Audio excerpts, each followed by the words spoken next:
Siz haqingizdagi hamma gapni bilaman. Qayerda tug'ilgansiz, o'qigan joyingiz, qachon turmushga chiqqaningizni ham hammasidan xabarim bor. Men haqimda biron yerda o'qidingmi?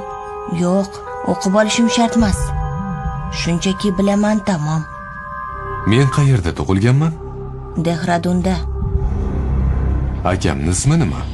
Vikas Kamat. Singlimning ismi-chi? Lekin singlingiz yo'q-ku? Doktorning erining ismi nima? Doktor Anil Astana. Unda aytchi, doktor Anil Astana hozir qayerdaligini bilasanmi? U o'lib yotibdi. O'lgan? Nimalar deb baldiryapsan? Jim bo'l. Bu yerda avval bo'lganman. Nima? Shu kasalxonadami? Xonangizga kirganman. Oldin stolingiz narigi burchakda turardi, konditsioner tagida. To'g'rimi? Lekin buni qayerdan bilasan? Shunchaki bilaman.